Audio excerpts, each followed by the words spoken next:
Good morning. Good morning. We're back with Back in more action.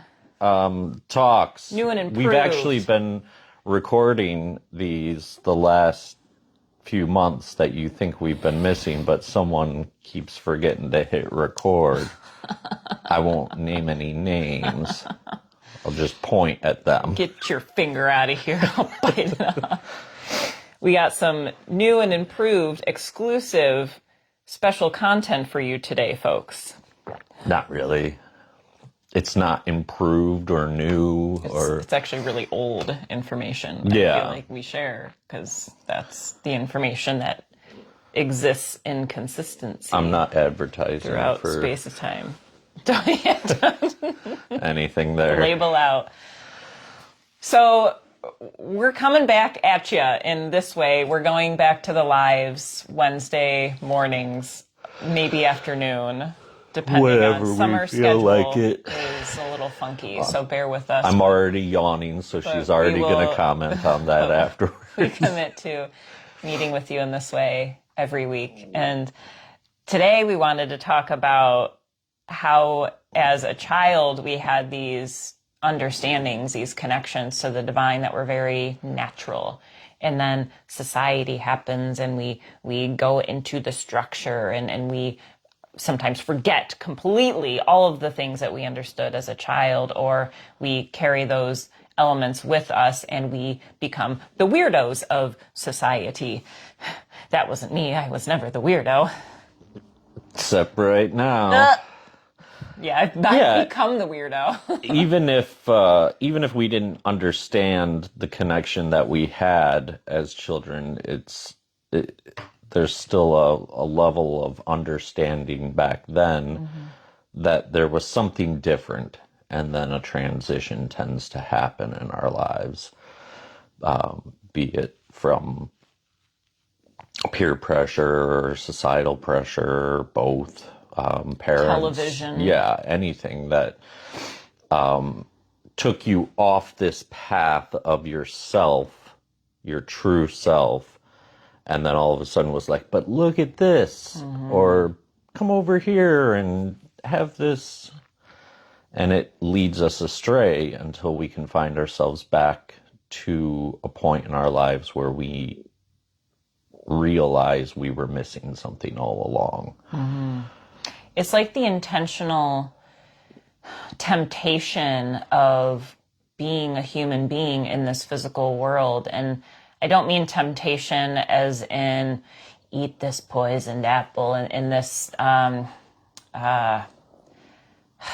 almost like the enemy is out to get you, like you're doomed to fail being a human being, born a sinner, all of that. I don't mean it in that way. I mean it as the importance of the journey for us to get distracted for a period of time and then finding our way back. Do you feel that? Like there's, I can remember as a kid having all these understandings and feeling and seeing all of these things and then getting distracted for a couple of decades before remembering and bringing back in all of these things that I had known all along. But then there was this power in the rediscovery of who I was as a child. Well, yeah. To put it in like really simple terms for me as a child is like, what if I just wanted to read comic books all day, but now all of a sudden I have to do all this homework, And that's kind of, the homework is a representation of society there. And it's coming back to an idea of, I feel like it's a lack of inspiration. You're right that it's not like anything or anyone in particular is leading us astray.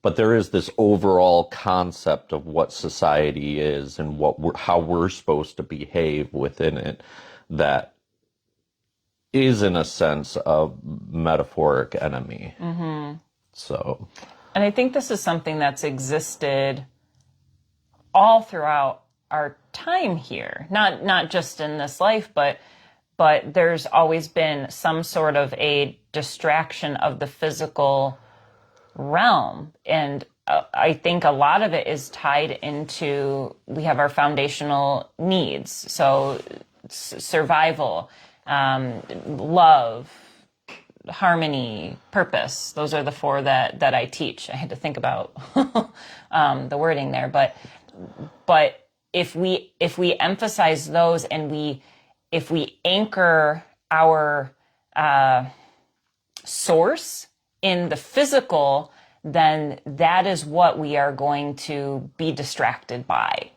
Versus if we realize that our source comes from this incredible energy that exists throughout space and time, then we don't need to cling so much to the physical and distract ourselves with video games or TV or jobs or relationships. And say don't have relationships, but what is all of that drawing back to?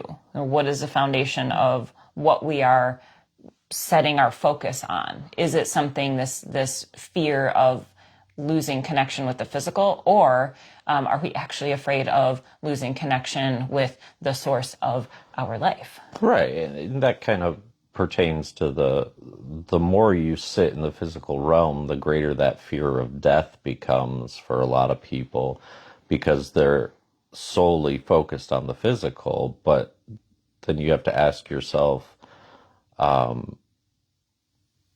what are you fighting for in the long run? Like, what is society providing for you that's really keeping you on any sort of path that isn't eternal? Because it's the exact opposite. I mean, we may step into the societal realm and the realm of the three-dimensional and think, well, I'll find a way to beat it. And then as time passes, you realize that's never going to happen. Is that the moment where you come back to source, or at least back to an understanding of there's something more, hopefully? And a lot of people kind of, like, through religion, we have this like foundational belief that there's an afterlife or things like that, but how much attention do we actually pay to that? And I think that becomes a flaw in the three dimensions in and of itself, because it gives us an excuse to just step away and pursue all these earthly things. I don't know. Yeah, no, I've got a couple thoughts spinning there. I discover for myself that the law of impermanence catches up to me, where I get tired chasing something that is going to eventually dissolve or change form.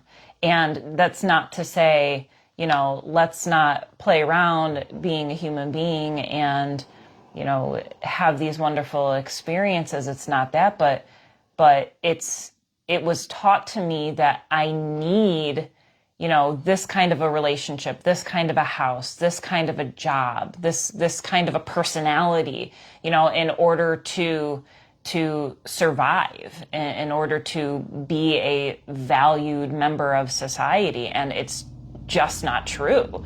And so now I'm catching on to this law of impermanence, where everything I thought I needed has dissolved, or a lot of that has dissolved or changed form. And so what is it that I am really wanting here? And do I want to cling to something that's going to change form, or is there something greater that I can hold within me that never changes? And that is that divine energy, that constant source of love that won't ever disappear. Right. I want to come back to how you started that there, though, because it's not just how we're told that we need this and this and this, or we need to act this way, behave this way, this is the kind of job, this is the kind of house.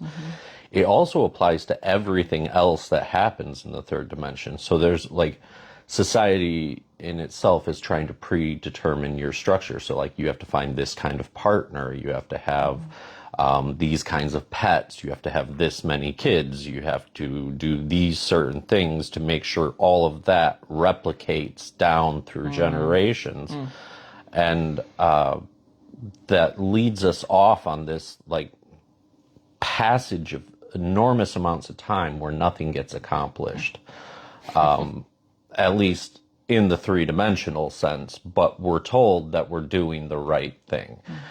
And the most right thing is to just sit back and go, oh yeah, that's right, I'm part of this universal existence, and that's all that really needs to be known to a certain extent.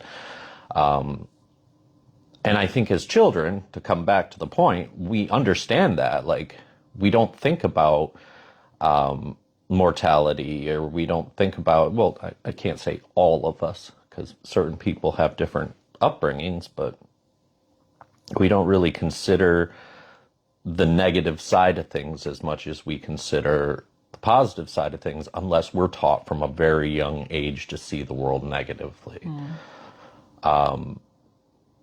And so it's a returning back, even if it was only at age 2, you had this break where society took over. You're 2 years old, get off the furniture, stop running, all the things. Doesn't matter. It impacts everybody differently. Coming back to that moment right before you switched into the earthly spirit and started ignoring your eternal spirit. I think that's an incredibly important thing. And I think that that's what a lot of people are seeking.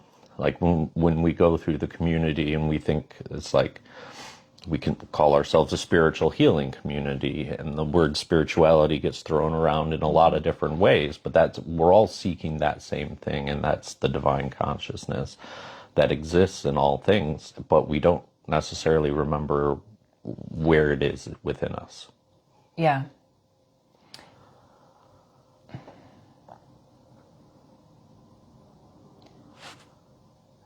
I'm contemplating what you're saying, because I feel this returning to innocence, and I've been having these moments where I'm in awe, or catching a look of somebody who's in awe within the present moment. And there's like this, it reminds me of, I would stare at my son when he was an infant, and he would just look around and be amazed. What's he seeing? Yeah, and I'm sure he's seeing lights and colors and all kinds of trippy things that we typically have to induce with the help of plant medicine.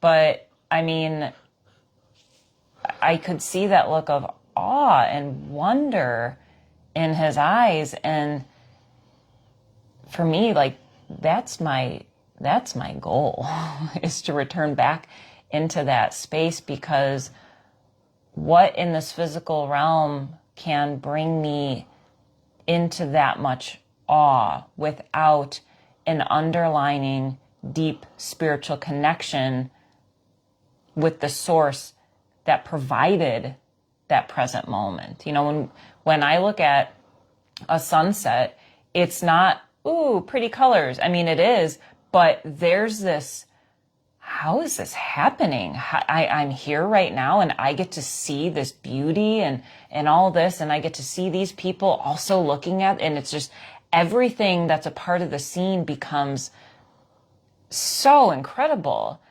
And it's not just this, like, if I wasn't connected, I'd look at a sunset and be like, oh, cool, you know, and then keep going, playing on my phone or going to some other task. But it puts me into speechlessness, which is really difficult to do for me. She's getting violent, folks.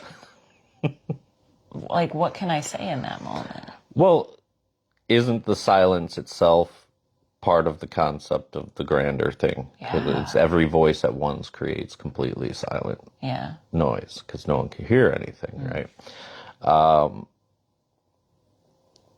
The I think that that comes to factionalism too, because some people, you know, they'll sit and they'll contemplate it through a religious context, or they'll sit and contemplate it through a scientific context. But to just sit with it is something totally different. And I think it's easy to get into that mode when it's something that we associate with beauty, like a sunset. Can we take that a step further and in this moment, this ordinary moment, without anything really happening, can we still connect with the miracle, with the awe of this moment? I get to be in this body and I get to look around and look, there's these things and these colors. Eckhart Tolle talks about this moment he had, his awakening, where he's just, was he like falling asleep in his bed, or he opened his eyes or something, and then he's just looking around at everything and he's like, whoa, I mean, everything was like new and amazing, and I've had moments of this, but that's what I want more of. Like, to me, Right. that's what I am seeking, is to be in awe in every moment, even in the pain, even in the suffering, especially because I think in these moments of deep grief and pain that I've had, the feeling is more intense than any other feeling I could ever have in this existence. So why not utilize that intense emotion to just fall to our knees and get quiet and feel the intensity of that energy? I think the feeling part is the most important, because yes, we can look around the room and we can feel like we can do exactly what you said, but we can also do the exact same thing within our own mind without any sort of vision at all. Well, maybe an internal vision, it doesn't matter, Yeah. but I think coming back to that, like, I want to try and describe the feeling of being that child self, where everything just seemed pretty darn comfortable. There was not stress or pressure, and this is important because it takes the sociological aspect of it, but it also puts the spiritual aspect of it. Yes, the weight of the world was not holding me down and causing all this stress, but also it was a absolutely just like all encompassing feeling of peace. Like, you did stuff till you fell asleep, and then you woke up and you did stuff again, it's as simple as that. And taking that into a context of your current self is what you're doing throughout the day, your choice or someone else's choice, and how can we start to pull ourselves back into our choices versus someone else's choice. I think it's very important. I think that's the spiritual quest on a very basic level, is becoming not just one with ourselves, but becoming one with everything. And understanding that in those moments where we are uncertain, we can just sit in silence and observe with wonder, because we don't have an answer in that moment, right? So where's the answer going to come from? But through the simpleness of just being curious about everything. What prompted this topic was a conversation we had here last night after a class, and one of the students had remembered the transition from feeling oneness with everybody to then feeling their individual self, and they described it as a very lonely feeling. And they tried talking to a parent about it, and they were misunderstood and all that. The parent just didn't get it, and it was the student being in the environment that they're in at OP, and we all just started talking about these innate gifts that we had growing up, like seeing colors and other things and perceiving things a certain way. It's, for me, that's been one of the most comforting parts of being in community, being in this community and other communities like this, is the acknowledgement that, yes, what I've seen and what I've felt is real, and other people experience that too. And that felt like it was my reawakening of, oh, I can be my childhood self again. Right. Because now I have people in my life who are also experiencing these things, and it's safe again to explore them and bring them out. And that's really cool. Yeah, I mean, there's the comfort in someone else acknowledging your experience. I mean, that's what we're all after as well. You know, it's just somebody to just understand or say, I've been through the same thing. And it's great when it's something so beautiful and deep to share that understanding, not just with yourself, but with other people. To realize that we are all the same. We just have different ways of talking about it and describing it. Yeah. And I want to invite us to start to remember what it was like to be a child in this world, and what were the ways that we perceived energy and emotion, and, you know, where a lot of us have had a higher sense of emotion, and particularly those of us who grew up. Is that a spider? There's a little tiny spider. My buddy. Hello, sir. Remembering this way of seeing things. Yeah, particularly many of us have grown up in highly emotional households where we could feel the emotions of our parents and other family members without them even telling us about that. And that has, I think, become, at least in you let me know if you see this differently, but I think that has been the biggest burden on the majority of our community members, is this emotional weight that they've carried from other people. Yes, I think that's and not is just our why, community. well, yeah, I think it's definitely with everybody, but those who have incarnated into this earth already with that higher sense, it's been very difficult. And we've had all different kinds of mental health struggles because of it. So now, instead of looking at that part of our sense as this curse, this burden, I want us all to look at that as a blessing, because we can utilize that empathy for so much good.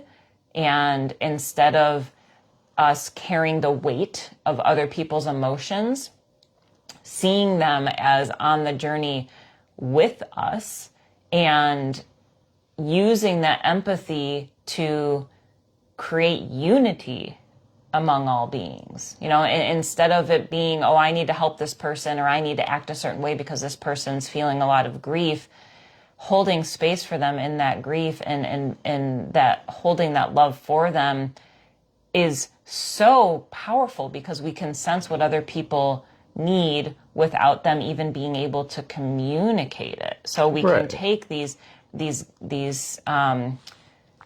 I don't like gifts, I don't like abilities, these natural senses that we have, and utilize them for so much good now versus shoving them out. Right. A lot of times people aren't looking for advice. They're just looking for someone to listen to it. Yep. Do you feel complete, sir? Sure. Do you feel complete? How complete do you feel? we're going to keep doing this. Contemplate stuff. Contemplate stuff. If there's any topics that you want us to tackle to start conversation, please let us know. And please share your experiences.